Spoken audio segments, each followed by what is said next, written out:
जी जनाब, ट्रांसलेशन में जो सातवां पॉइंट है हमारा वो है कि पास्ट परफेक्ट क्या है और फ्यूचर परफेक्ट क्या है। टफ है। अगर ये टफ लग रहा है नाम इसके, तो इन टेंसेस के नाम छोड़ दें आप पास्ट परफेक्ट को यूं याद करें, action before an action in past. और फ्यूचर परफेक्ट को यूं याद करें, action before an action in future. अब देखें, गुजारिश ये है कि अगर पास्ट में दो काम हो,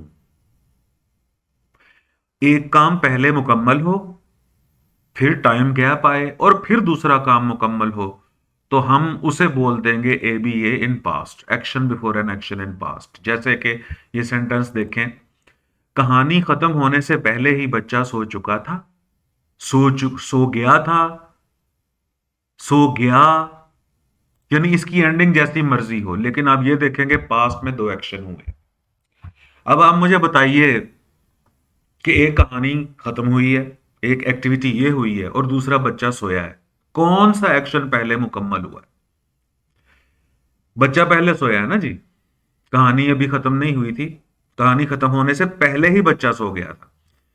तो जो माजी में काम पहले मुकम्मल हो जाए उसमें आप हैड और थर्ड फॉर्म लगाया कीजिए।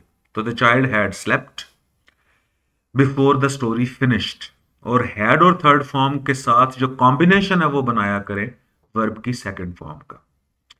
तो action before an action in past के लिए हमें इन दो कॉम्बिनेशंस को जहन में रखना है। एक कि जो अर्लियर एक्शन हो, जो माजी में काम पहले खत्म हो, उसके साथ हैड और थर्ड फॉर्म आएगी सब सब्जेक्ट्स के साथ।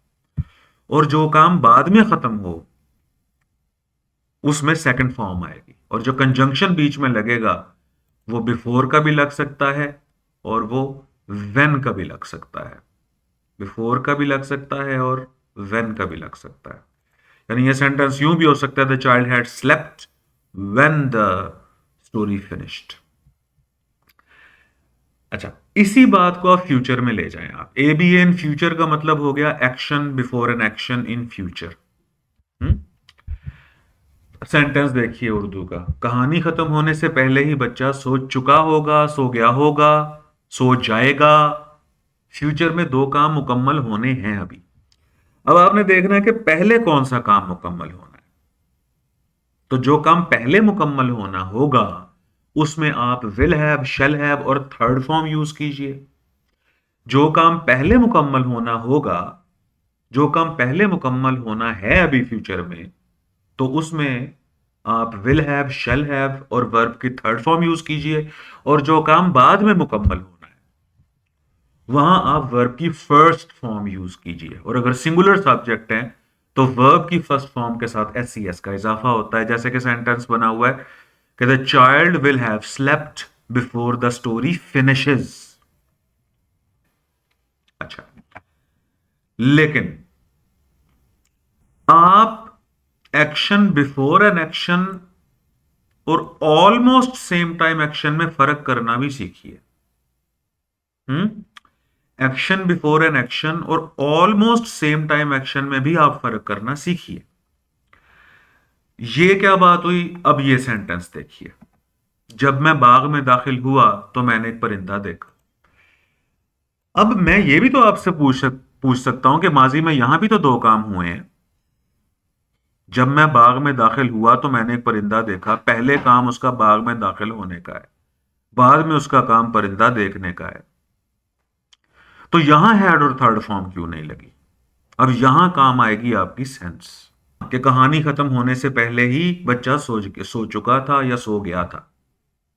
बच्चा पहले सो गया, उसके बाद एक टाइम गैप है और उसके बाद कहानी खत्म हो। यानी दो एक्शन। अच्छा, ये बेटे वही हमारा कौमी फिक्रा नहीं है, हमारे कुछ कौमी सेंटेंसेस भी हैं। हमारे यहाँ पाकिस्तान में दो सिस्टम चलते हैं ना मेनली। एक वो प्राइवेट स्कूल्स का यो सिस्टम है और एक हमारा गवर्नमेंट स्कूल का सिस्टम है। तो हमारे गवर्नमेंट स्कूल सिस्टम में हमें ये तकरीबन हर किसी को एक सेंटेंस पढ़ाया जाता है कि डॉक्टर के आने से पहले मरीज मर चुका था। तो ये हमारा कौमी फिक्रा है प्राइवेट गवर्नमेंट स्कूल्स के स्टूडेंट्स का, देसी स्कूलों के बच्चों का। तो डॉक्टर के आने से पहले मरीज मर चुका था, तो मरीज का मरना अर्लियर एक्शन है, तो पेशेंट हैड डाइड हम कहते थे बिफोर द डॉक्टर केम। अब इन दो एक्शंस में भी एक टाइम गैप मौजूद है, तो कहानी खत्म होने से पहले बच्चा सो चुका था, इसके अंदर भी एक टाइम गैप मौजूद है। जब मैं ये कहता हूं कि जब मैं बाग में दाखिल हुआ तो मैंने एक परिंदा देखा, तो यहां पर कोई टाइम गैप नहीं है, ये ऑलमोस्ट सेम टाइम एक्शन है। तो व्हेन आई एंटर्ड, यहां सेकंड फॉर्म लगाएंगे, when I entered the garden I saw a bird, दोनों तरफ सेकंड फॉर्म्स लगेंगे यहां। तो action before an action in past ABA और almost same time action in the past AS से, इनमें फर्क करना सीखिए।